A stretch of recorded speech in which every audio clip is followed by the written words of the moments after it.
He's in charge of patents here. And he also runs his own company, Foipal. Yeah. So I think if I sit here, I might be blocked by this, so maybe you need to move it a bit.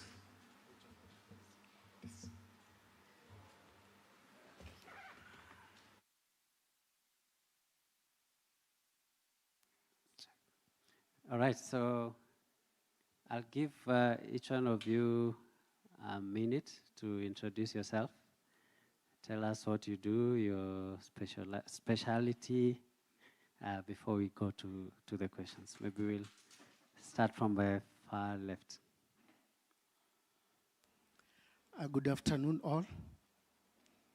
Thank you, the moderator of this session, Dr. Chege. My name's Dr. Shadrach Mule from University of Kabianga. My teaching profession is in chemistry, especially analytical chemistry. But I do handle matters concerning innovation, where I deal with, I'm the officer in charge of innovation at the university as the technical transfer officer under the Directorate of Research, Innovation, Extension, and Linkages. And on top of that, I'm a member of the institutional working group. And the first cohort of coming up with commercialization master plan, we were really taken through by Kenya National Innovation Agency, Kenya.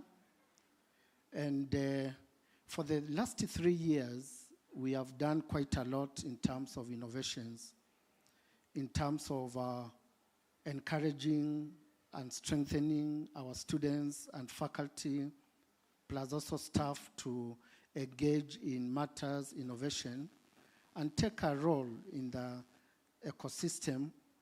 And I'm happy that as Meru University also does the same, taking students in the national and international arena, we are also proud of the same. Through our student club called Technophile, and the other one, Innovation and Entrepreneurship Club, where on Monday, a group of students were in China, and they competed, and then they became number 3. They were awarded a gold medal for the same, and we are happy about that. We have also done a lot nationally, also in the areas of environment. And I'm glad, as the TTO, we are doing quite a lot to encourage our students. We'll be talking a lot about the IP process and so forth, where you as students and also faculty, you need to take that chance. On top of that also, nationally, they call me the chair of chairs, where on matters technology transfer, I chair all the committees of our universities in cohort 1, dealing with matters innovation and also commercialization.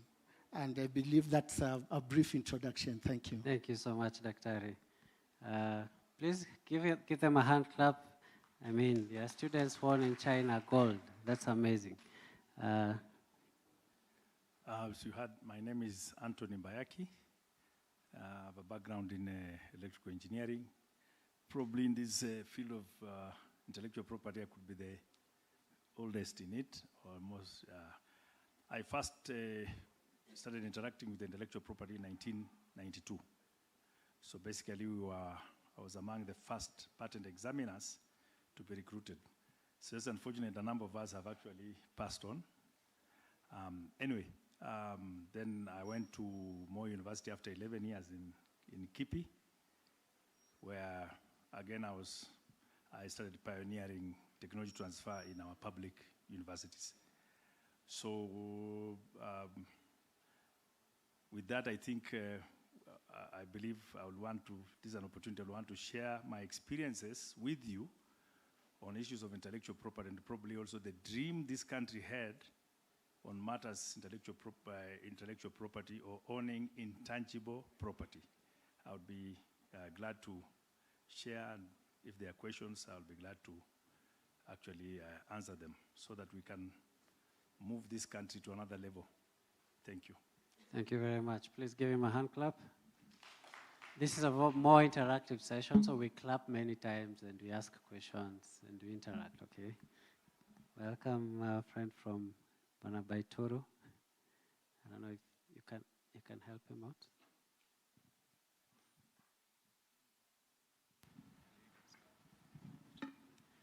Good afternoon.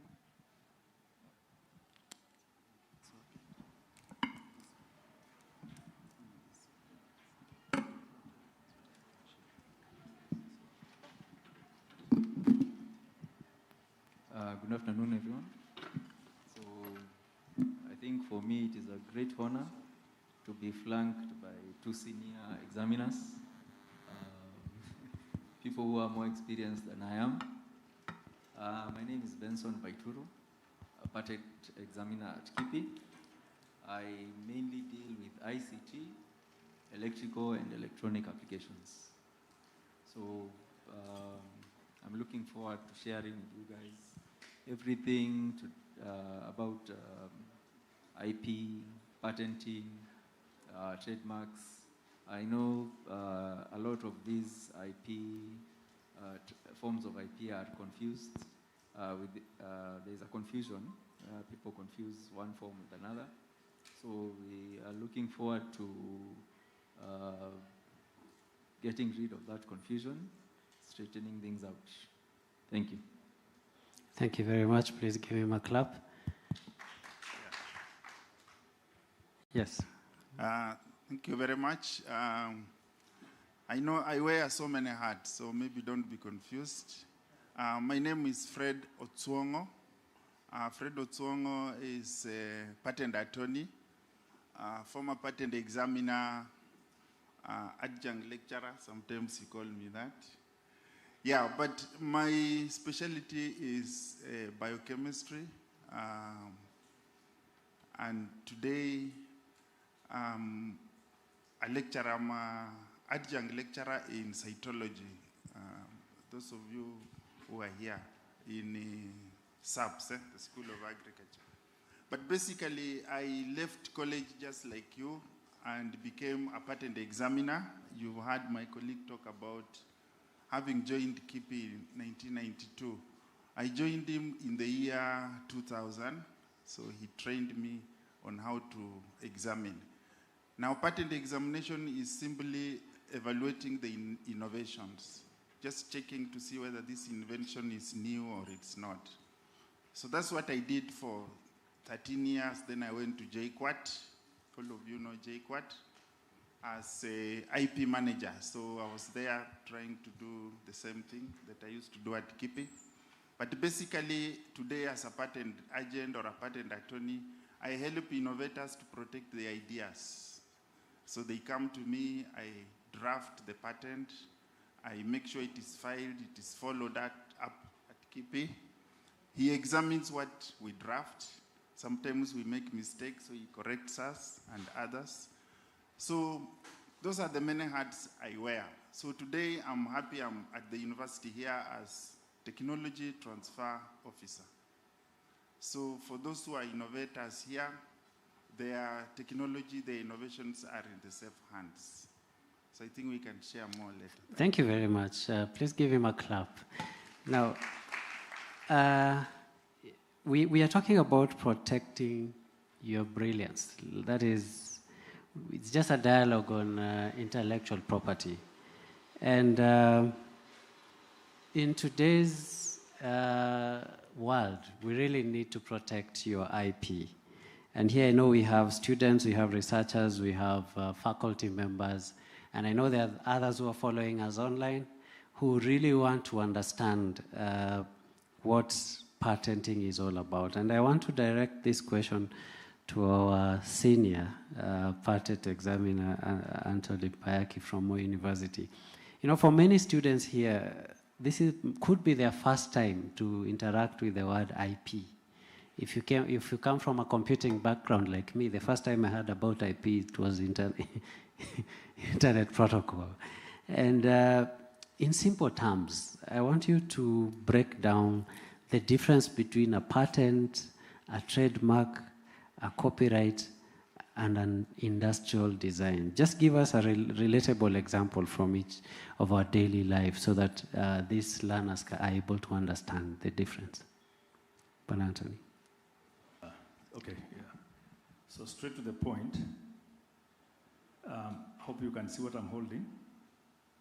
It's a pen, isn't it? So I'll use this pen as an illustration. Before this pen comes into being, it exists in somebody's mind, isn't it?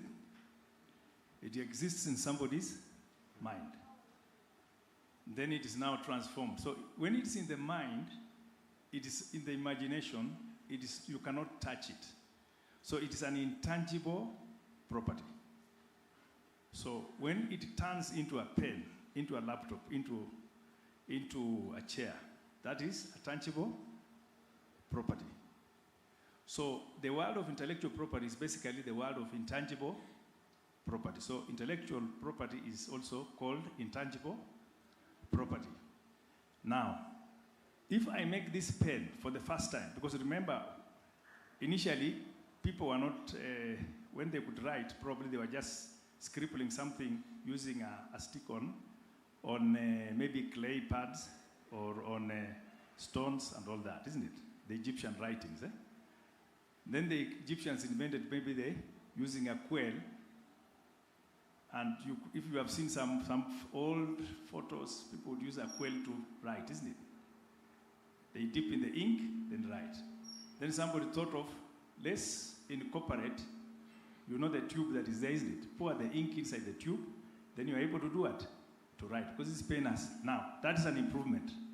So this keeps going. But then, if you look at my pen and his, the functions are the same, isn't it? They're all right. But probably this is more cute than this one, isn't it? People have worked on the beauty of this, the anesthetics, compared to this one. So I'm trying then, if you look at them also, this one has something, Meru University. It has a logo of Meru University, isn't it? There will be another one which has a logo. It's the same pen, but it has a logo of peak. It's the same type of pen, but it has peak. So now, when we move from the quill to put the ink and then make a pen which has both the ink and in one tube, that is an invention. So when it's a major invention, it's called a major invention, then it will need let the word protection. Protection, I can make this pen as a student, and it's the first time from the quill. I will not have the money to be able to produce them in mass. The moment I start producing the first few, the people with the money will manufacture en masse, isn't it? But they don't know how long I took trying and how much money I spent in the lab trying to come up with this pen. Now, when I release it in the market, the people with the money manufacture en masse and flood the market. Who benefits? The one with the money, isn't it? So this was happening in the world. And then, some people, I think, in those olden days, like our medicine men, whether in our communities, what were they doing? They would hide the information, and when you hide the information, that's called a trade secret. So they keep the information secret, so that means knowledge is only passed on to your son or your sister's son. So communities will have the experts who just deal with metallurgy. They are able to make tools like bells for the cows. They were able to make spears. So things that are metallic. The others who do medicine there. So those skills will only be passed to the next generation. Some even would package them to look like some kind of spirits are teaching them to do that. Those were forms of IP protection in those days. The danger with that is that sometimes plagues would come and wipe out entire communities, and a lot of some other knowledge was gone. It disappeared from the earth.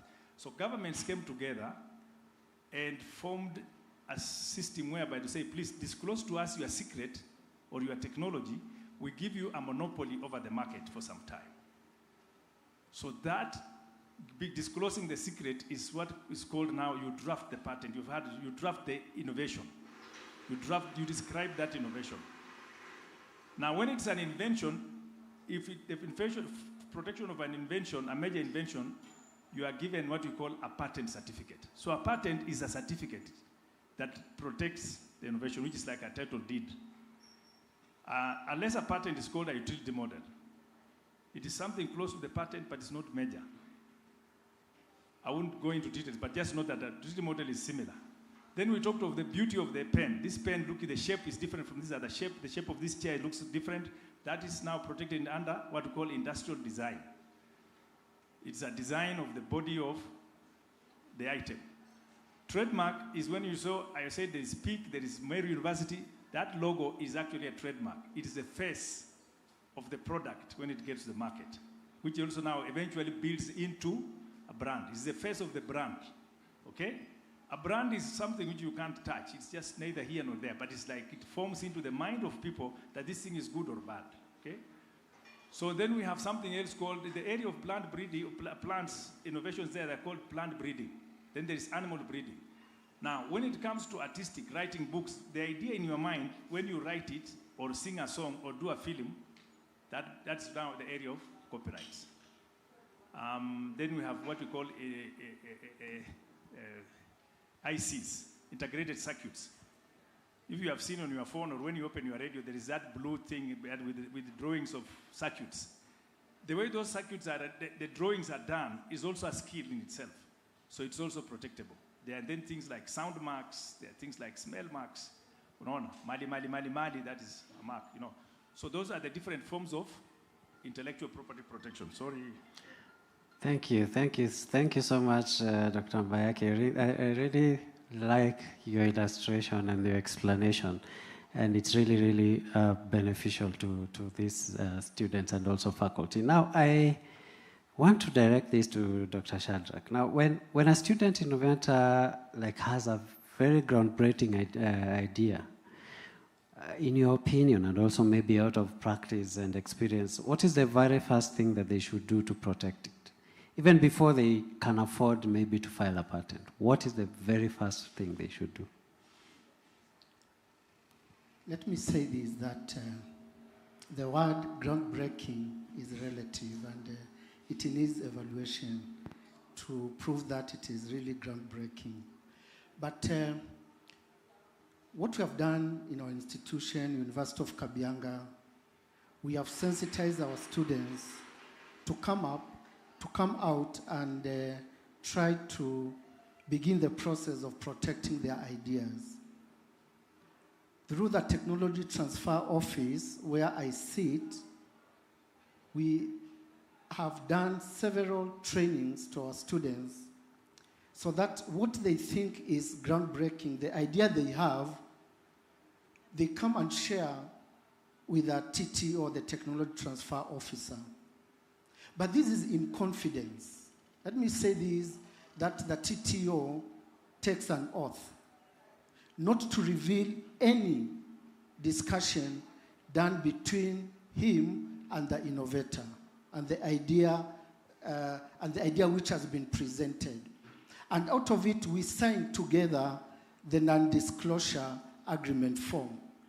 And when a student comes to the office and tells me, I have an idea, I have an innovation, even before he or she reveals to me, I present to the student the non-disclosure agreement form where we both sign that whatever discussion is going to take place in this office is confidential. After that, now we begin discussing. And when we discuss, when the student explains to me what he or she has, and I realize that there is something in this idea, then the student has to disclose that innovation, to describe the innovation in a simple manner which a layman can understand, without the technicalities. and there's a form to that effect. A file is opened for that particular idea, and we file any discussion we have together in a summary form. Then a disclosure agreement form is filed there, and the summary of the innovation is also filed in that file. And then we begin a process. Even before we get into trying to see whether we can protect these, we need to see whether this idea can work. We need to evaluate it. More than that, we do have a committee of experts from different schools who always sit down also after also signing a disclosure agreement form to listen to this idea, to listen to this student, and make some recommendation on the same. And you know, this is a process. It's not a one-day thing. We try to scrutinize and give some comments on how the idea can be improved. And if possible, if the student does not have a prototype, we like also to see that. Can you make a simple thing which can work, and we try to see whether that can function, whether it's a product, whether it's a service, whatever you had. And out of that process, and out of several evaluations between the innovator and a committee, then by the end of this process, we can say this idea can be protected. And remember, when we get the idea, we also do some search to see whether there is any other similar idea elsewhere on what the student is trying to do. Thank you, Dr. Ray. Thank you. Thank you very, very much. I think your point is clear. Now, I want to direct this question to Mr. Fred. I know we have representations from different universities here, and every university has an IP policy, and mostly IP policies are written for certain purposes. So, Fred, I really want, maybe from your experience with Meru University and previously with JQuat, please tell us what typically is supported by an IP from a student perspective, from a staff member perspective, the person who creates the innovation. And the biggest question that always comes to our offices is, who owns this idea? Is it the inventor? Is it the university? Or is it a shared ownership? And if it is shared, how is it shared? Thank you very much, Chair. I think that's a very good question, and it keeps popping up. Most students and faculty get afraid, or they are worried of disclosing the innovation to the university because they don't know who will own it. Most of them even think the university will take it away from them.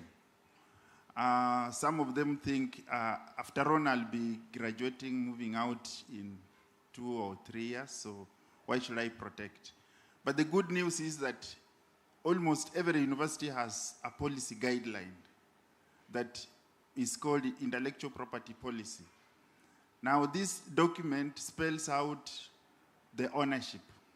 How, if the student or the faculty discloses the innovation to the TTO's office, how will it be handled? So it has everything about management of that idea. Right from the time it is disclosed, how is it disclosed, to who, how long will it take for it to be prepared, to be filed, who will do that? Usually is the patent, the TTO. Now, the same document has got what we call benefit sharing. So it spells out what percentage should go to the innovator, the student, for example, and what percentage should go to the university. So it's not that the university will take it away from the student, no. The university has prepared that policy in such a way that the student, it's win-win, more or less. So in some university, it is 50-50, which is one of the best share, of course. Some universities, it's 40-60. So the student will get sometimes 40, the inventor, the university gets 60. But now I've seen a situation where the innovator, if he's a student, is getting 80 and university is going away with only 20%. And that's very important because if you decide to go alone as innovator, most likely you will fail because you don't have the muscles to face the industries out there. So you would better off ride on a university brand.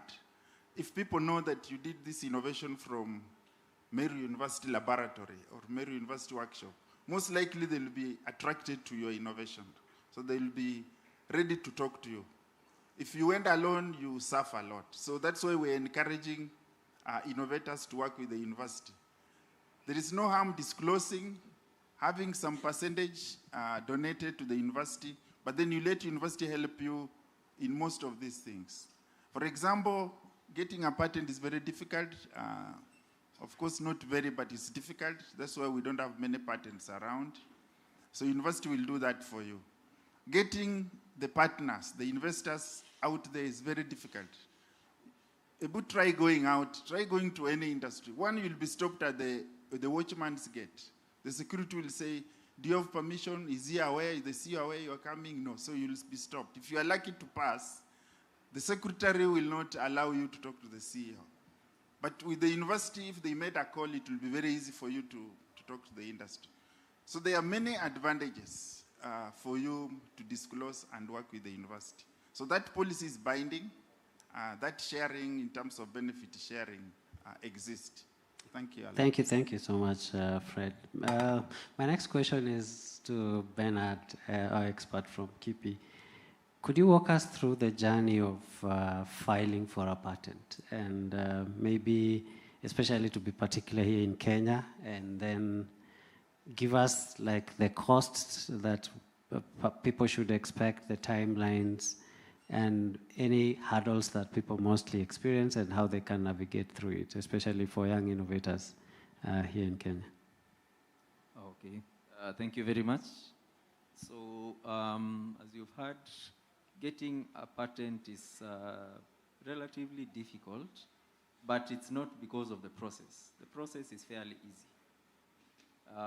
The process is as easy as completing an application form, preparing your specification, the patent specification, and making the requisite application fee payment.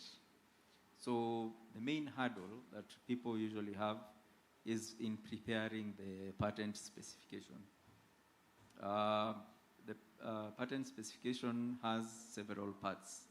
The description, which is a full disclosure of your invention, an abstract, which is a summary of the description, diagrams, if it is something that is a product, is physical in nature, and the most important, the claims. The claims are what define what is to be protected. Sort of like the boundary of what you want to be protected. So the main problem that people encounter is in drafting. That is the main issue that we have come to see most people having, drafting of the patent specification. When it comes to cost and the process is, timelines, I would say, also vary because of somebody might make an application that has been expertly drafted that will not have any corrections, because once we receive an application, it goes through the acknowledgement. So there is a filing date examination to see if it has the requisite parts. That is the description, the abstract, the application form has been completed. And then if it passes that stage, it goes to formality examination. Now, formality examination is to check if the document is as it's supposed to be. We have page numbering, line numbering, a few other things. And then after now formality examination is when now somebody makes a request for substantive examination. Now, substantive examination is where most patents are knocked out because of not meeting one of the three requirements. So I would say one of the first requirement is novelty, which means it is new globally. It has not been made available either through videos or audio or written material or by use anywhere in the world. The second one is inventive step. What inventive step means is whatever you have come up with should not be obvious to a person who is from that field. So you can find somebody has come up with a simple example being, let's say, a drug, for maybe a painkiller for children. The painkiller is quite bitter, but it is efficient in doing whatever it does. So somebody sees this as a problem and decides that they will add a sweetener to the bitter medicine so that children will be able to take it. So the invention will be new because the previous one did not have a sweetener. But now, adding a sweetener is obvious to a person who is in the pharmaceutical field. So it will not meet the requirement of inventive step. And then the third requirement is industrial applicability, which means that it should be something that can be made in industry. So when somebody comes up with the specification that meets all those requirements, then they will pass substantive examination and then go on to registration. So for the costs, I would say for patent, the application fee is 3,000 shillings. And then we have a publication of 3,000 shillings so that, as you all know, patent documents are supposed to enrich the body of knowledge. So we publish, by law, all patent documents are supposed to be published by the 18th month so that everybody anywhere in the world will be able to consume this information. And then we have request for substantive examination, which is another 5,000 shillings. After the substantive examination, if it passes, we have another 3,000 for registration. Yes. Thank you. Thank you so much, Bernard. I want to direct this question to Mr. Mbayaki. You're an experienced patent expert. Most innovations mostly happen in teams. And at times you find a lot of IP conflicts happening, especially on ownership. And before people sign for any patent, are there any agreements that should be put in place before beginning their work so that they avoid such pitfalls, especially on conflicts? Yeah, thank you for that. That's a good question.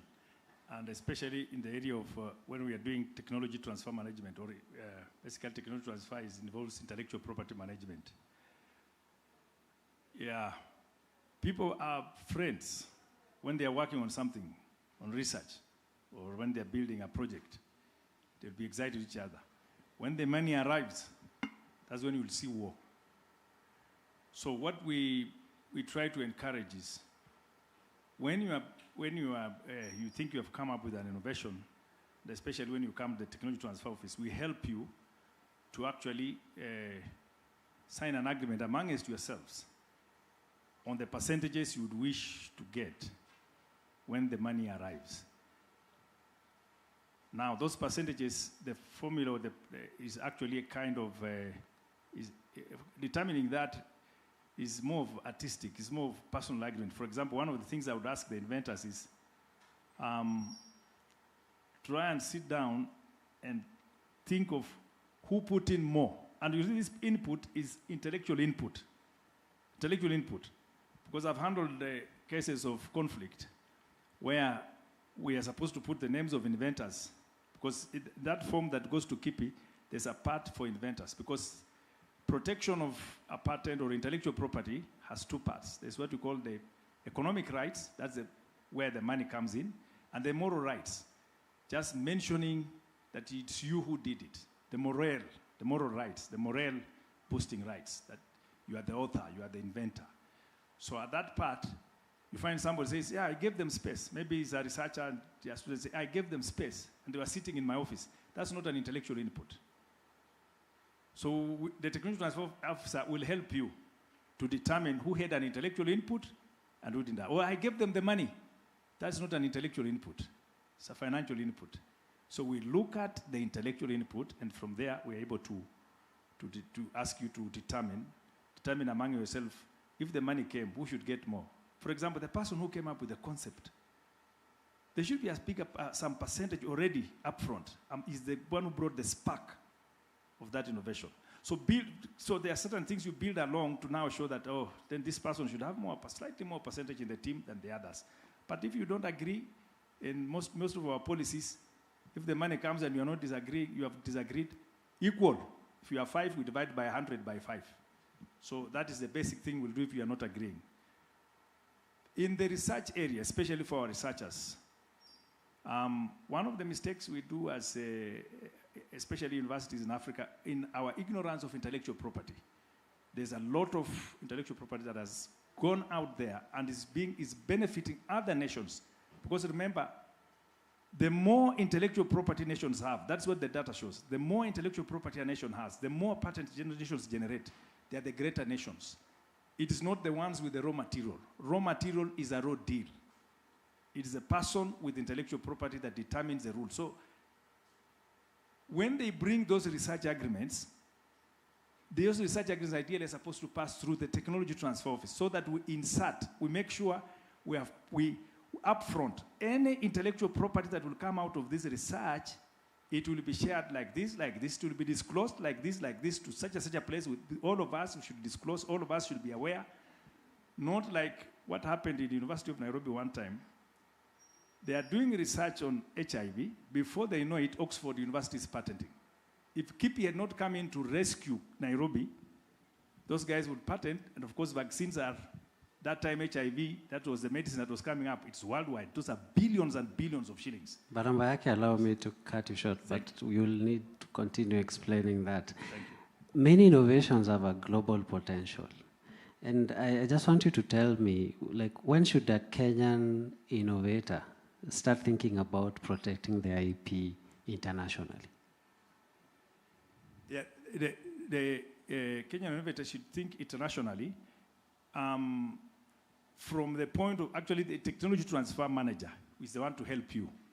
Because when you come, they will help you with what we call the patent search. And from the patent search, they should be able to determine whether you are the first one. It's showing glimpses. There is a show. They are able to determine whether you're actually producing something new that has not been done anywhere in the world. Because the expertise that we have, we look at patents in different, what we call patent offices. We'll be able to go into the European Patent Office, into the United States Patent Office, UK, Japan, and trying to see if that invention is being seen anywhere. If actually it is not, we are not touching anything, then it's actually better to go international. Wow, that's amazing. Now, still with you, I think you are so experienced, we need to learn more from you. One last question. Now, how will this IP help me as an innovator to attract investment? You know, we keep telling people, protect your idea, patent, patent, patent. But now, is IP often, is it a deal maker or a deal breaker, especially for my innovation or my idea? Must I just protect it? Is there anything that comes out of IP? As people, especially in the universities, just allow me to say this. Universities are actually the ones which are supposed to be thinkers of the nation. They're supposed to think for the nation. Now, we expect now inventions to come out of the universities that will, especially public universities, so that they turn the country rich. Now, if we protect that innovation, that's what gives you the right to block others reproducing it. You block others, so you have the market monopoly. Now, just like somebody has a house, the one who is interested, a manufacturer, will come and rent it from you. They will come and get permission from you, and you will write an agreement on how they will, if the pieces they have manufactured, how much they will be paying per piece that they have manufactured. There will be a percentage you will charge on the sales or profits, or you decide there. You negotiate, and then now that becomes your money. If you let it free, like many researchers just say, it is the university wants to steal from me. Remember, especially for public research, this is a public institution, and the university is the custodian of the taxpayers' input in that invention. So we need you to protect it. Then now you can license the company. Then that company should be able to pay back. Because you can, if you let it free, it means like Britain will come, or Uganda can use that innovation and make it and not pay anything. But me, the taxpayer who paid, I get nothing. And you who is supposed to be the custodian, you are not protecting it, I lose. So, as I said, inventions is a big thing. That's what I can summarize. You can't go into details of that. Thank you. Thank you so much, Mbayaki. We are really benefiting a lot from your experience. Now, Dr. Amule, we are living in a digital age, and I get this question many times, and I think you can give us an idea of what you feel. Nowadays, we have a lot of content generated using AI. When people do presentations, you see PowerPoint, you see images generated using AI. And in the digital age, there's that ability or ability technology gives you to copy and distribute what has already been created. It could be somebody's idea, somebody's work, and are there any practical steps that a young innovator can take to defend their work from this kind of infringement and defend their IP rights if they are stolen? Let me say this, you as an innovator, in short, you are a billionaire in the making. And it all depends on how you protect the idea you have, the content you have. And in our university, we always encourage this. Yes, you may not have protected it, but anytime you have your idea, record it somewhere, date that idea in that notebook, and ensure that you keep it safe for yourself and not for your friends. And after that, ensure that as you go to disclose it to the TTO, you have a backup of the fingerprints of what you have been doing all through. I know we are in the digital world and information is everywhere. But you as an inventor, as an innovator, you have a responsibility to ensure that you keep your information safe. We were sharing this with my colleagues last night, that sometimes we write our ideas and save them in our Gmail accounts. But who owns the Gmail account? You are exposing yourself even to the world, and someone can capture that idea very fast and monetize it as easily as he or she can. So the first responsibility of protection is with the innovator himself or herself.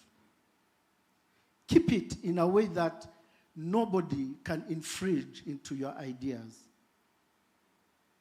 With your IP with you, then you have the other level, a supreme level of protection, whereby anybody else who can now pick it up, do a copyright or a photocopy, that one in quotes, of what you have, you can sue the person and also get damages. You can be compensated for damages on the same. But let me say this, that you as an innovator, you have the first responsibility. Let me give you an example. I've innovated for the last 10 years.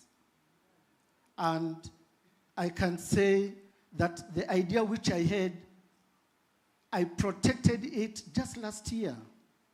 I've worked through it over and over. But the notebooks which I have, I've kept them under lock and key. It's only my wife and my son who knows about it.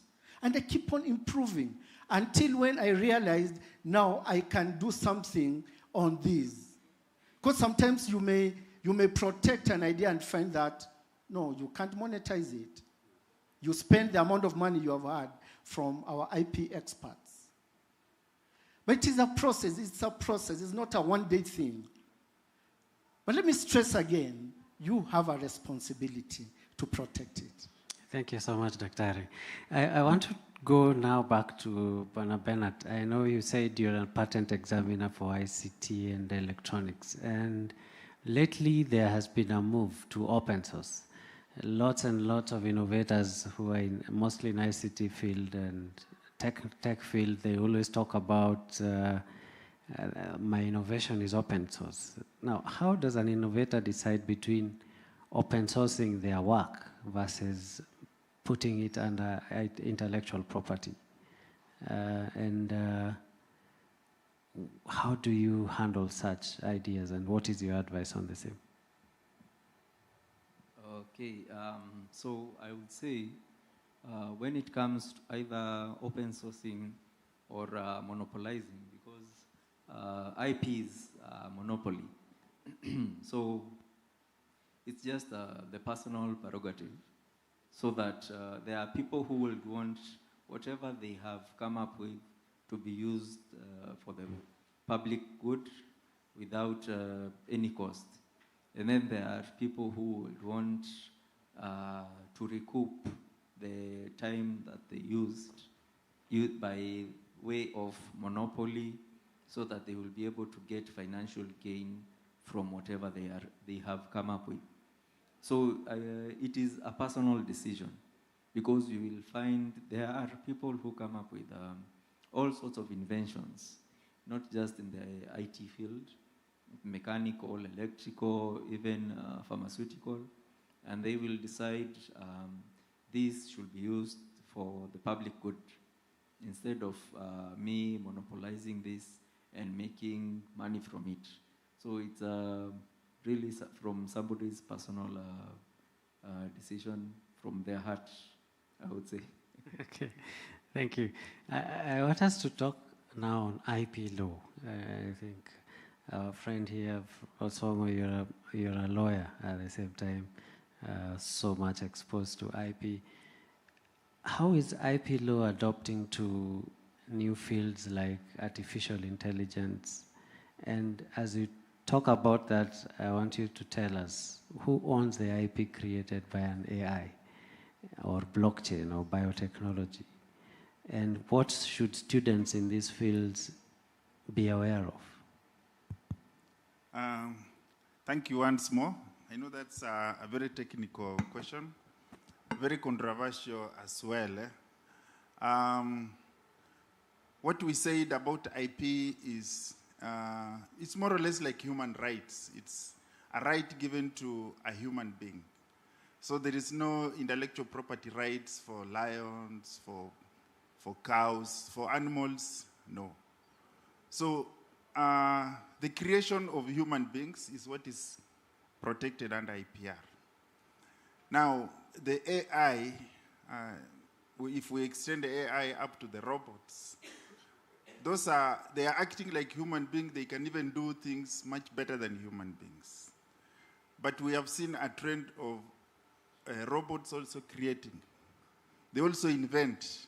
And there is a big argument about that if the robot, of course you code and then you have your AI there, but then AI is able to think even better than you, and it comes up with an invention. So who owns that invention? So in law, it's very complicated, because intellectual property rights are given to a human being. The robot, the AI, is not a human being, but it has invented. So there was one case in the US where the owner of the robot applied for a patent, and it it was him as the first inventor. He argued that because he created the robot, whatever robot does should belong to him. When it went to court, he failed. The court said no. The invention belongs to the robot and it's not yours. So the only alternative was to treat robot as a human being, isn't it? Which is very tricky. So I agree with you. The debate is still going on.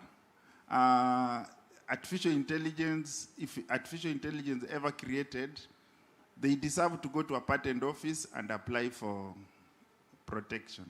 But because they have no ID, they have no passport, they are not human beings, the law does not allow them to do that. But it's a very interesting area, I think, which we need to look at very well. Thank you. Mr. Mbayaki, do you have anything to say about that? I can see you shaking your head. Basically, yeah, it's still tricky. It's just like when the internet came to the world in the 90s. Yeah. That also caused a lot of problems. The domain names. Yeah. That's again a stage, but I know somewhere along the line we'll sort it out. But ideally, from my own personal opinion, it should belong to the person that created the robot. Yeah. Or if it has been bought by someone, this person gives it instructions. So the person giving that instruction to do that IP should belong to this person. Thank you. I want to open this to the audience. I think it's a better place now to open up to the audience. I know we have a microphone around. Any questions or anything you would like to direct to the panelists before I give them a chance to give their short closing remarks? Anybody, if you have a comment or a question, you can lift up your hand. We have microphones around. Yes, Dr. Kubai. Thank you very much,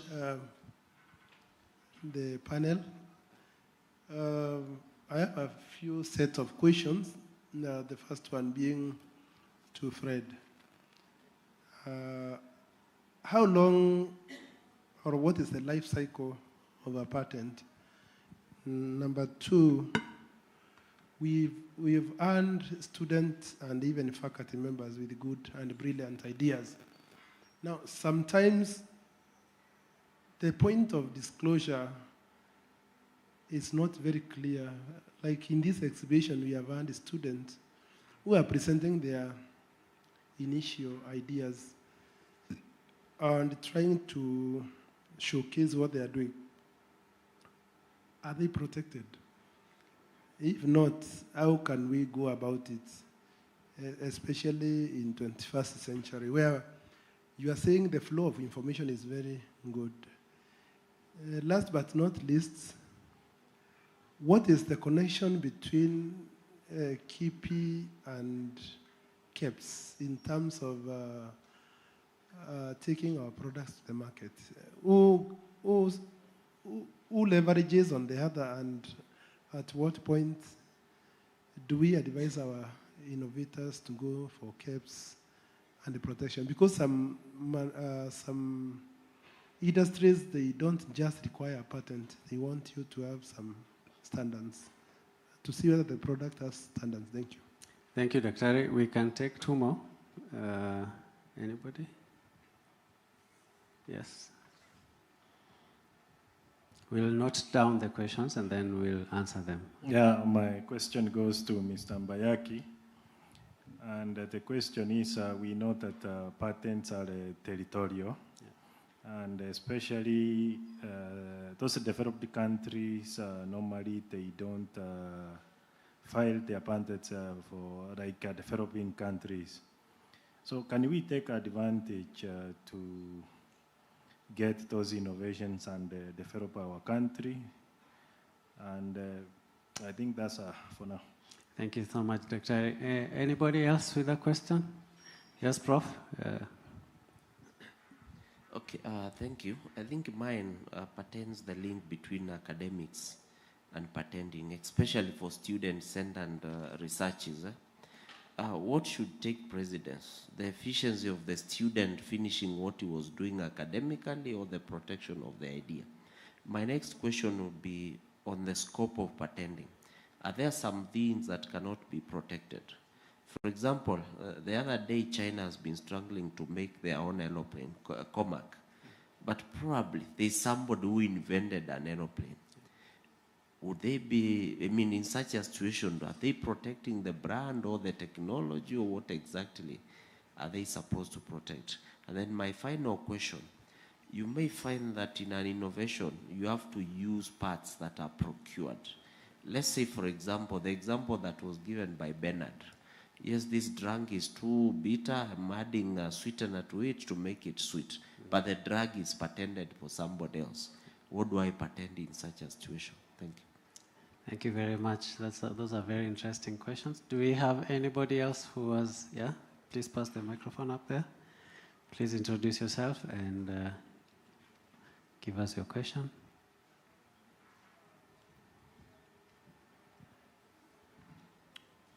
Very good afternoon to each and every one of you. Dr. Ngaro from Daystar University. Research has been emphasized more importantly on publication for people to move upward academically. What is the place of innovation? Because innovation seems to be solving more problems in terms of providing long-lasting solutions. Look at, for example, you don't go to the different places to pay for electricity, but because of innovation, you can pay for bills from the house. So how can we ensure that we give more points to people who are progressing academically too? Because any paper that is being published, after 5 years, it becomes obsolete. But innovation is a long-lasting solution. So what are the universities putting in place to ensure that innovation gets more Ponca points in terms of promotion than paper publication? Thank you so much, Dr. Ari. Anybody else? All right, so I think we will respond to the questions. I saw all of the panelists penning down some of those questions, so we'll begin with Fred as we go on towards my left. Thank you very much. I'll handle part of the first question that came from Dr. Kubai. Part of it I'll leave to my colleague from KIPI. What is the life cycle of a patent? Generally, the life cycle is 20 years from the date of filing. Meaning, if you have been given rights from the date of filing, you have the monopoly. If you get your certificate after 2 years, the rights are backdated. So anybody who invented in between will be stopped. You have the right to stop them from using your invention. But we have what we call priority date. You can have a provisional filing which has 12 months before you do the final filing. So you have a bonus of 1 year added. And in some countries or jurisdiction, there is what they call additional 3 years or 1 year if it's in medical polar period. But I would like my colleague maybe to elaborate during his time. But I'll go to the second question, which was talking about the students exhibiting. I hope that is it. The students who are exhibiting their innovations out here with or without patents. Now, those who have no patents, are they protected or not? As we've heard, they are not. If those who have not filed for a patent, they are not protected. They are actually exposed. They are sharing the idea to the public before protection. So that is very risky. But the law is very flexible. The Kenyan law now allows you, if you have exhibited today, they give you 12 months within which you can file your patent. So they have that chance of still protecting themselves within 1 year. But the risk is if the people who have been passing around, including myself, taking videos and photos, went to keep it tomorrow, KIPI will be glad to have that innovation in my name. And because it's first come, first file, they will lose out. That's why we discourage any exhibition before filing a patent. The relationship between KIPI and KEBS, I will touch part of it as much as I know. KIPI protects, both of them are parastatal of government, the government agencies, but they have different roles. KIPI protects the idea, the innovation, the technology. So KIPI will give you, for example, a patent certificate. It will give you a trademark for the name, for the brand of your product. Now, KEBS will look at the standards. So KIPI is looking at the quality of your innovation. Is it new? Is it inventive? The quality of the idea you have. They are not interested in the standards. Now, generally you need to start with the KIPI. When you finish with the KIPI and you are sure your idea works or your product, you look for a name for it called a trademark. Once you have the trademark, now you go to KEBS. So KEBS will be looking at the standard of your product, the quality. They're not interested how the product is made, but they want to see, is the product meeting the standard in the market? And does it have a brand name? So you'll need to show them the KIPI trademark. They don't ask for KIPI patent, but I think they should be asking. But they will be asking for the laboratory test standards. So that's the relationship. First start with KIPI, finish with KEBS. Thank you. Thank you very much, Fred. We can go to Bernard. Okay, so my senior here has literally answered everything, because on the life, it's 20 years. When it comes to the relationship between KIPI and KEBS, they have two separate functions. So KIPI is for protection, KEBS is for standardization. So I think I will not add much, because he has touched on everything. Thank you, Bernard. Yes. We can go to Mbayaki. I think there was a question directed to you. There was a question directed, but let me just try to also run through a little bit. All right. Lifespan, I think if I got Professor Well, he was trying to, he may have used, I want to make this assumption, he used the patent, which is generic. Most people use patent to mean intellectual property. So patents have their lifespans. There's 20 years, that's the normal one. There is 25 years for medicinal and plant patents. Then there are issues called the utility model, just its lifespan, less. Industrial design's lifespan. Copyrights have their lifespan, even within copyrights like that. So that, when you go to the law, it's a topic on its own, but just know they have lifespans. Those exhibited products, that is a risk. But I also just want to know that, to say that for protection of intellectual property, there is an ecosystem that needs to be in a nation so that it takes care of those protecting disclosed people with ideas quickly. In Kenya, we are still developing our ecosystem of protection of intellectual property. In fact, I think in Africa, we are among the top. Outside South Africa, we basically could be the best that there is. So for now, I think we'll still be, when you we may need to develop tactics of disclosing only a little and coding what is actually innovative. And that's where the technology transfer with us will help. KEBS and KIPI has been, I think, handled. Do I go to the next ones, or? Yeah. Yeah, then there was somebody who say, directed this one at me. Can we take advantage of patents not protected? I find this question to be one of the best for this panel. It needed to come up. And the issue is this. The issue is this. When Japan was bombed flat after Hiroshima, how did it come up so quickly? They had this slogan. Somebody said that Japanese had this slogan: why should we sleep in the lab when Americans are sleeping in the lab?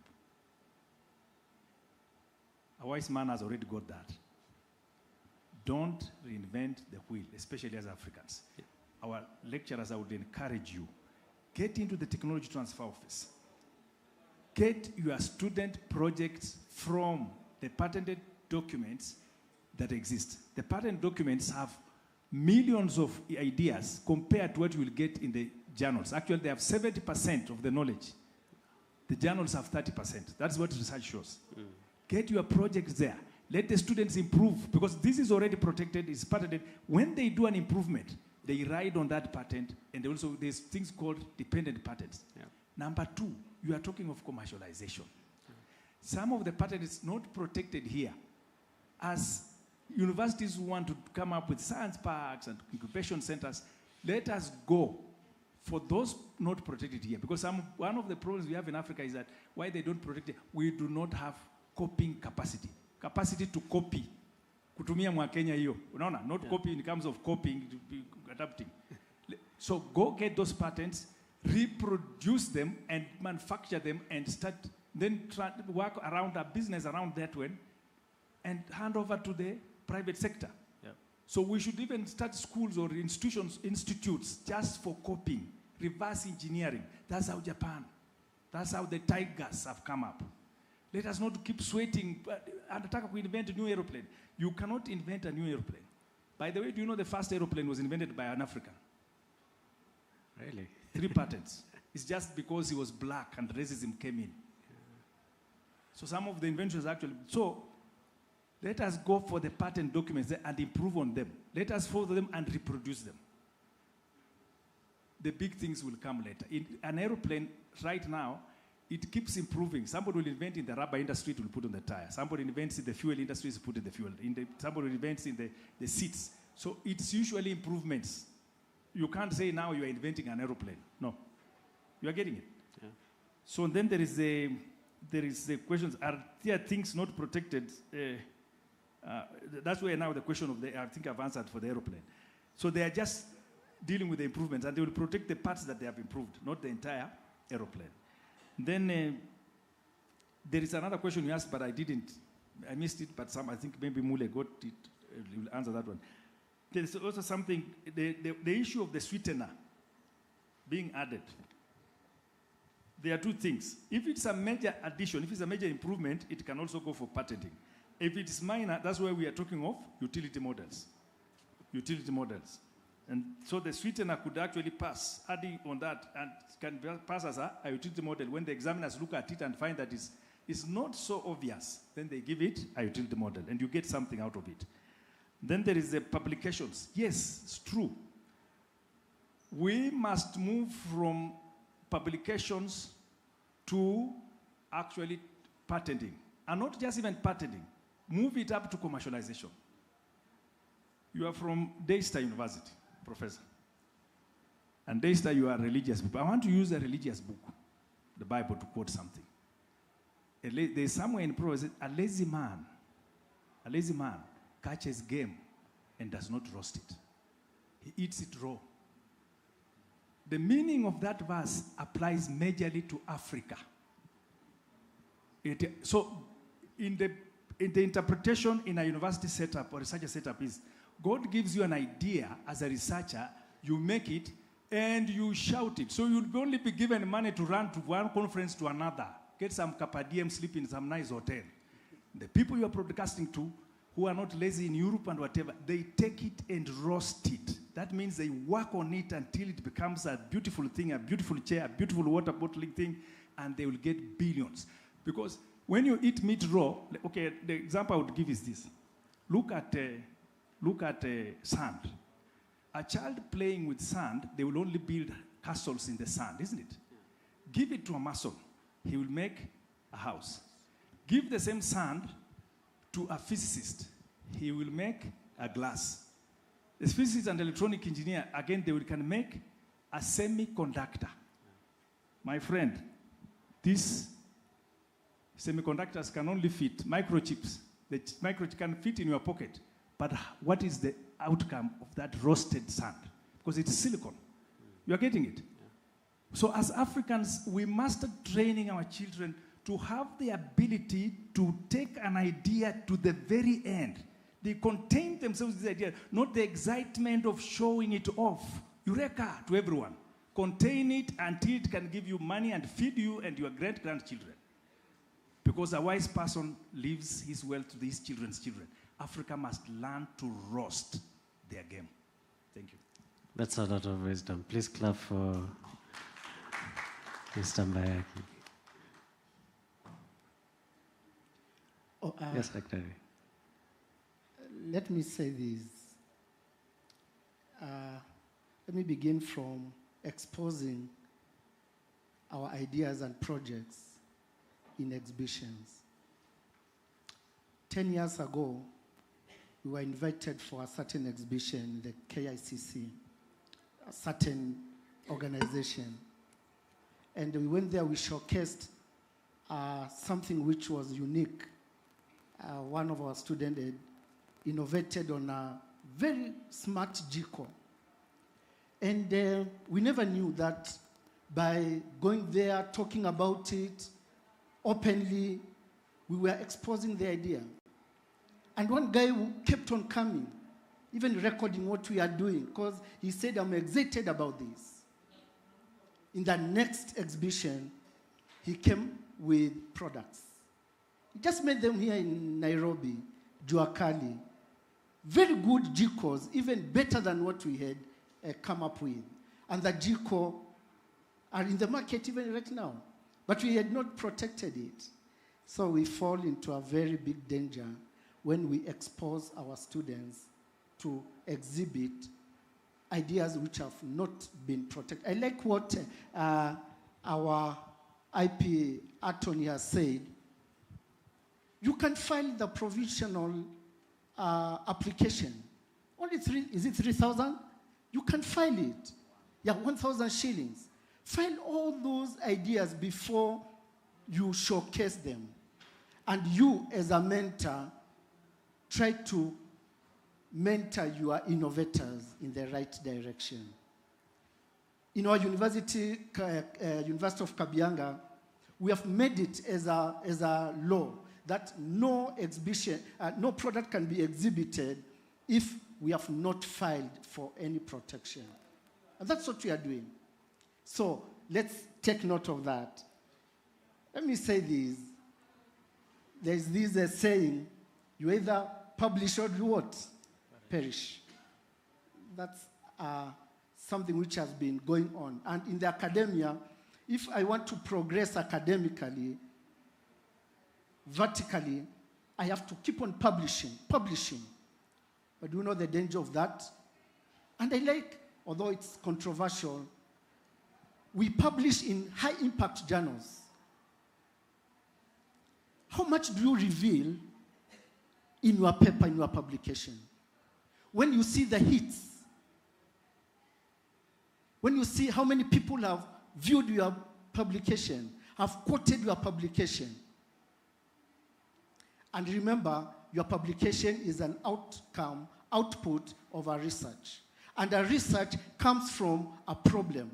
So you have solved a problem and come up with a solution, and you are giving that solution outside there, and you are trying to tell them, this is my solution in terms of a paper.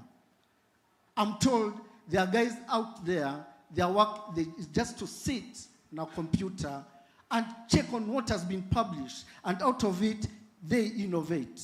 And they get the ideas and innovate. University of Kabianga, we have made it, and we have lobbied our council. Yes, we know we have the QA requirements, promotion guidelines, which have not taken care of the innovations. But we have lobbied our council, and we have ensured that in our promotion criteria, if you innovate, you have some more points than a publication. And we have said that for you even to be now an associate professor, can you tell us something which you have innovated on, either a product or a service? Give us a patent, either utility model, trademark, all that. And all this, it doesn't mean that they are reserved of the STEM experts. Even social scientists, you have a lot. I always see my wife glued into the TV, watching videos, watching movies, watching all that until she cries. But those guys are making money. They have monetized that. Can you come up with a play and make it as a movie and let people cry as they watch, and for you, you are bulging your pockets with monies?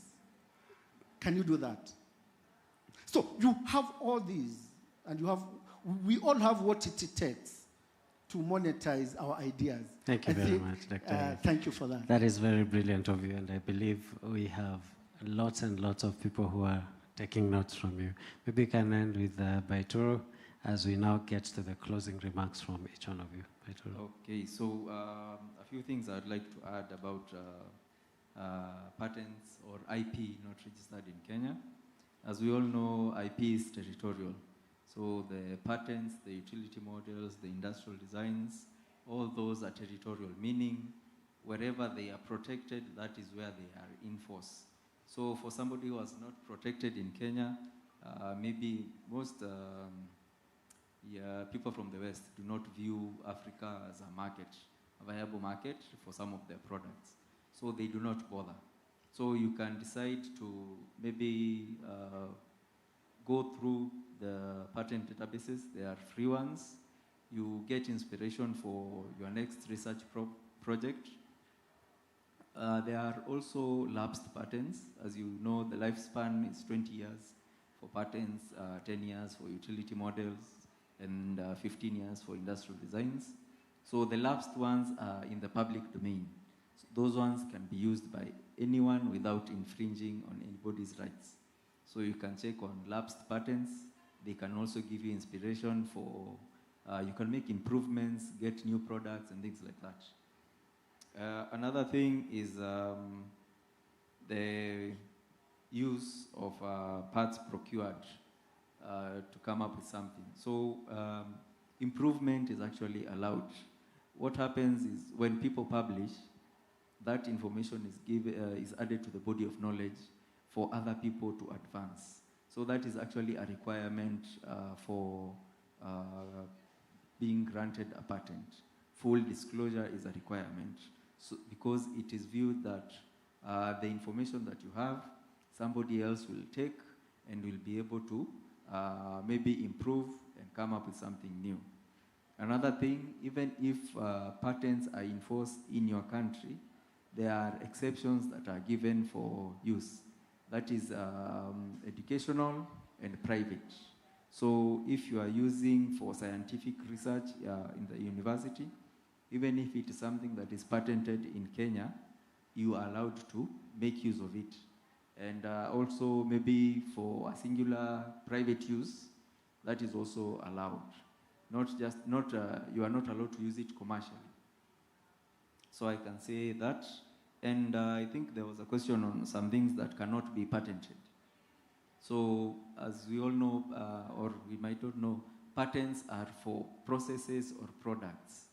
So a process is a method of coming up with something, and a product is a physical object.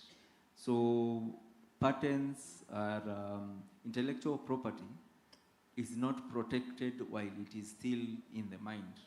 You have to actualize the intellectual property. You have to come up with a product. You have to come up with a process of doing something. You have to, in the cases of copyrights, you have to write down your novel. You have to sing your song and record it. You have to record your play. All these things, it has to be fixed. It has to be actualized. So purely mental acts, things that are still in the mind, discoveries, because that is not anybody's invention. If you go somewhere to a lake, somewhere here, and discover some bacteria that does something, that is not an invention. You cannot patent. So things like that. And also plant varieties in Kenya are not patentable because they are protected under the Plant Varieties Act by KEFIS. So they are protectable, but not as a patent. So just that. Thank you so much. And thank you, panelists, for really very brilliant ideas and directions to our innovators. Before I give you a moment to give your short closing remarks, I just want to go back again to the audience. If there's anybody with a burning question. Yes. Thank you very much. Just wanted to ask a small question. how should, or what is mandatory in a provisional patent application? Which parts are mandatory? Thank you. Mandatory parts in a patent application. Who wishes to respond? Bernard from KP. Okay, so in a patent application, the initial application needs a completed application form with the applicant indicated. We require the specification having a description and having the claims. As I told you, the claims are the scope of what is to be protected. So those three things, the applicant, the description, and the claims. That's for the provisional? Yes, that is for all of them, from provisional onwards, just for the filing date examination.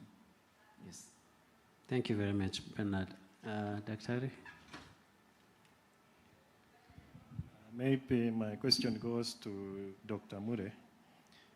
Where I come from, I have seen professors and researchers sticking to ideas, fearing that they will be stolen. And at long rest, those ideas, normally they are not commercialized or of no value. How are you addressing that? Shadrach? Yes, you know, we have ideas which are just gathering dust in our offices and also wherever we have kept them. After I do research, I write my thesis, dissertation, I get my degree, that's all. I keep it somewhere. It gathers dust. Or I have an idea, but I don't want to reveal it. It gathers dust. We do encourage our professors, and not only professors alone, everybody in the academia, don't just say, it's my idea. If you die with it. It doesn't have any commercial value to yourself, but you can commercialize it, make money out of it, get what is unique, and move from just research publication to commercialization. Make money out of it. Try to see what value that research or that idea can have to you, instead of just keeping it in your shelves. I've seen we have some guys from the UK who have visited our country, and they want to get your publications or your research outputs from your shelves at a fee. And that's something you can do. You can license it. You can tell them, take this idea and give me 10 million and go improve on it. Monetize your knowledge. In short, let's not just keep our knowledge to ourselves. Let us monetize it. Let it have some impact, financial impact to yourself. So let us not keep them in our shelves. Bring it up, take it to the TTO's office and ask the person there, what value does this one have? And begin the journey to monetize it. Thank you so much, Shadrach. Mr. Mbayaki, did you want to hand on to that? Right. Okay, now maybe as we do that, I want just to give you maybe a minute or two, each one of you. If you could leave this room today with one critical piece of advice about intellectual property to any innovator or researcher we seated there and those who are following us online, what would it be? We can start from Mr. Mbayaki as we come this way. Yeah, I think you had said I'll finish this, then I'll finish with that critical. Yes, yes. Yeah, so just quickly, I think I also had missed Professor Ngaro's. I didn't answer him completely, although Mule put it well. Even us in Mo University, when you have patent protection, it's in the policy. It's inserted in the university policy. A patent or a protection of IP gives you points in promotion. We have moved from that tradition of publish only. Then Then there is somebody also who mentioned about, I don't know, hinted something about when do you protect. I know he has talked about protection, you have to fix it, you know. But what you should know is that in the world of patents, you can even protect something without going to the lab. It's in your imagination. If you can describe it, if you can describe it to the technology transfer officer or the expert of drafting, he can draft that patent and you find it's an invention, even when you have not, because those things are in your imagination. Put it on paper. But putting on paper is what he was called fixing. So that the issue is disclose it in a manner that as person skilled in the art can reproduce it. So that in case you die, we can remain with that knowledge as human beings. There is the fear of ideas, yes. The fear of, that fear is there among the students, among the lecturers. But let me tell you that somebody will steal it. Let me tell you. The ecosystem I talked about, especially on the issue of the processes of protection are complicated. Especially patents and plant breeding, protection of new plant varieties, they are complicated. It needs expertise. And that expert is found in the technology transfer office, or that technology transfer person officer is able to look for the expert for you.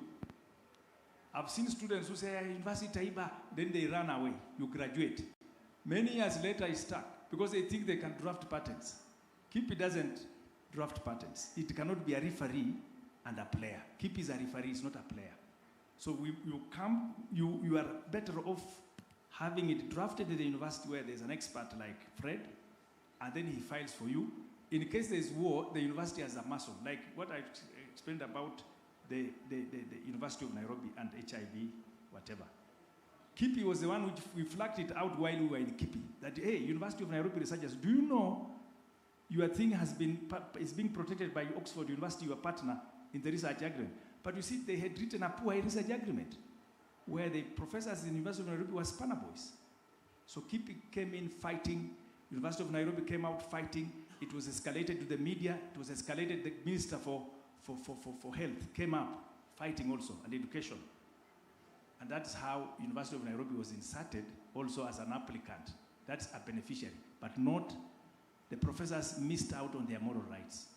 There is an advantage of moral rights, which I will not go in now. So then there is also something called, remember also, we missed out to mention something called indigenous knowledge and genetic resources.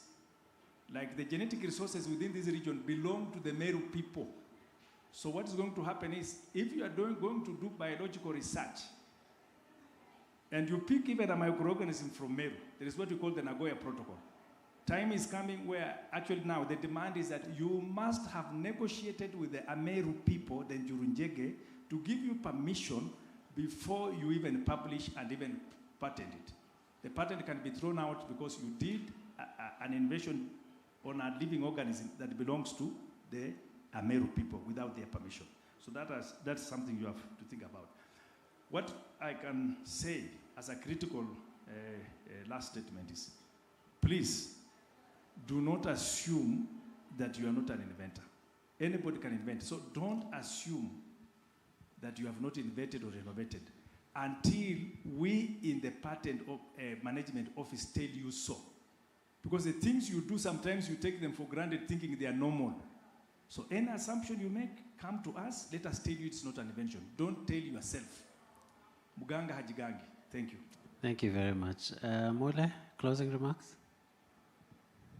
The journey of an innovator is very complex. But don't fear. Begin it. Begin from the ideation. Try to protect it and move to creating the minimum viable product, the MVP. And from there, don't stop. Get into commercialization. I was happy to hear that we have students who have projects here and they are ready for commercialization. Don't fear. Get there. Move. Even if you are in 4th year or you are finishing your master's level, you are part and parcel of Meru University. Move that journey together with Meru University. And why can't you also consider ensuring that Meru University is part and parcel of your patent, so that they can provide even the resources you so dearly need. And this is what I've seen. I've innovated, but I did not have the resources to move my product to the market.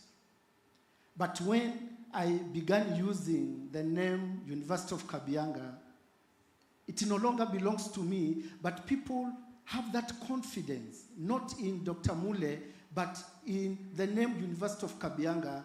It has very big bonga points. And people have that confidence of buying it.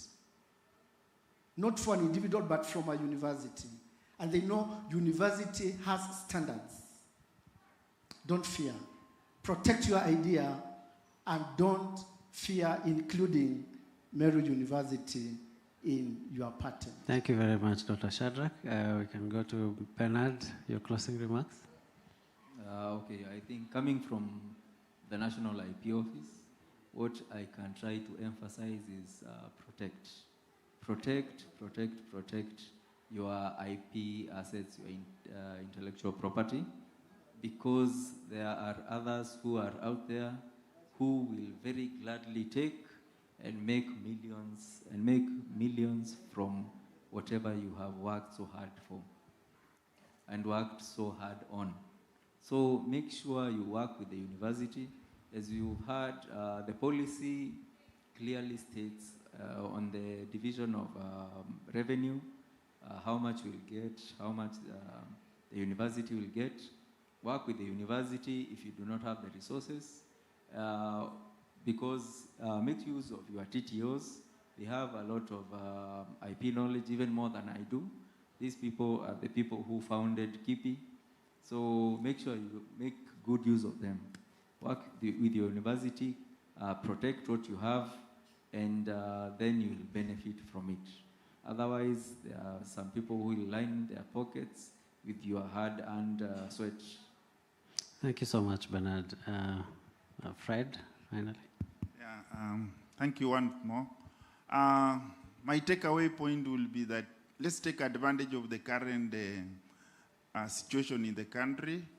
We know from the president level is propagating for entrepreneurship, industrial parks. I think all counties are now being encouraged to build industrial parks.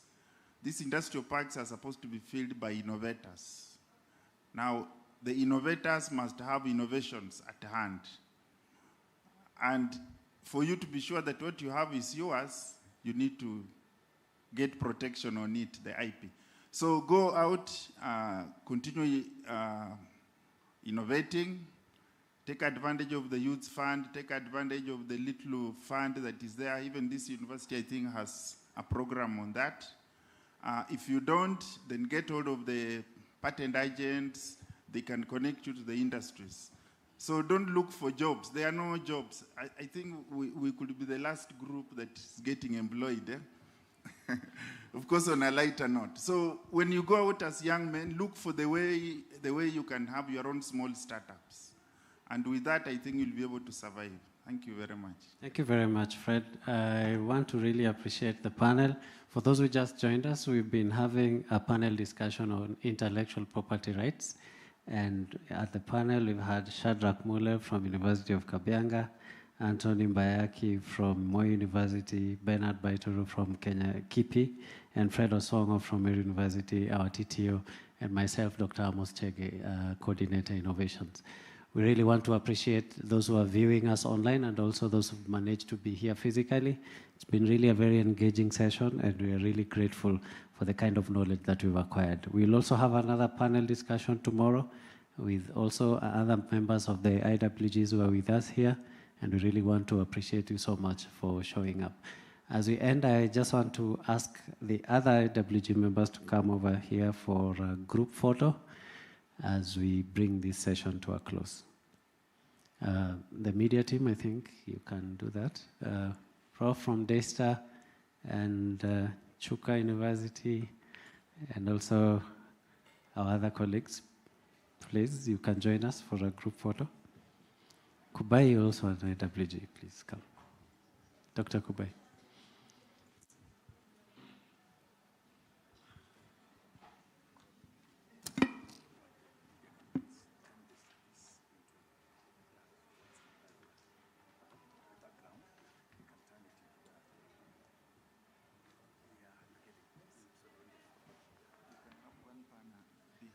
Yes, so media, maybe you could put up one of these banners. I don't know what you'll do with the screen so that. Oh, this one. Yeah, this is okay. This is good. Yeah.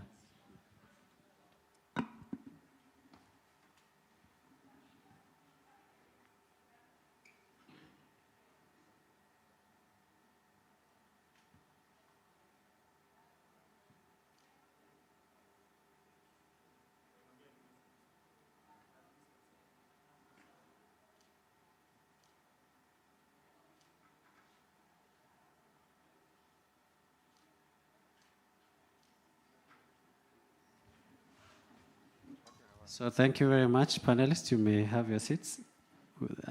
This marks the end of today's session.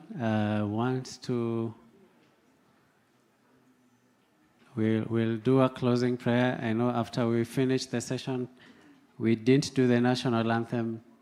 After we finish the morning session, I think we'll need to do the national anthem as we end. Tomorrow we are here again from morning for our last day of the Innovation Week. There's a hackathon currently going on at the Innovation Center. So tomorrow we'll do the announcement for the different categories that we judged yesterday from the high schoolers who were showcasing. And of course, the same will apply to the innovators that are currently presenting and hacking different solutions. So I want really to thank our IWG members and also our faculty members, staff and students who made it today for today's session. Was it informative? Did you like the discussion? Yeah, so tomorrow will be our last day, so let's create time and be here, and you can be sure of better things ahead. I want to ask for a representative from the students who can do us a closing prayer as we, yes, you can come.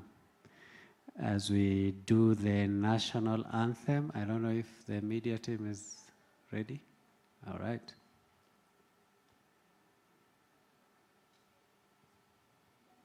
So she will pray first, and then we'll finish with the national anthem.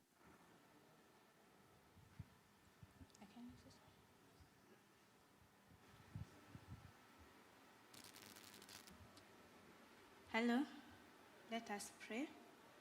In the name of the Father, the Son, and the Holy Spirit, amen.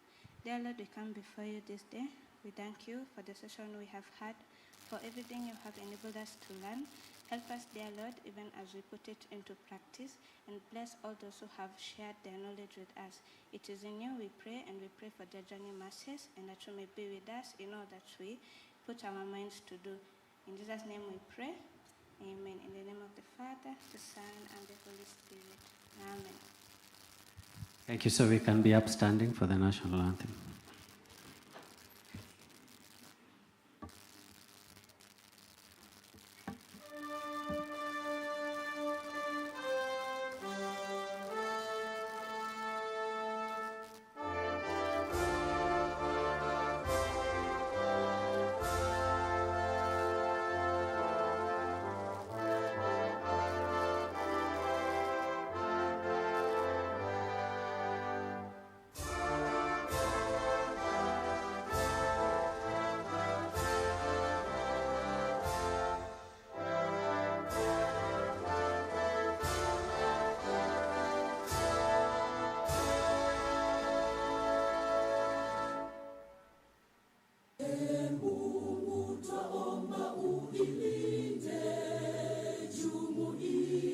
Afrika Mashariki, tuwezeshe kuishi kwa amani, tutimize na malengo yetu.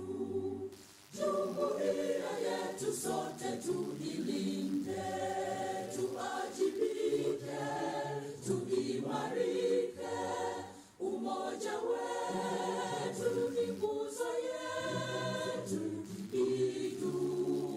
Jumuiya Thank you very much. I know there are a number of our students who really want to pitch, so we'll slot you in the pitches tomorrow. Keep working on your slides, and then we'll give you a chance to pitch. So wishing you all a nice evening. Enjoy your evening. We meet again tomorrow at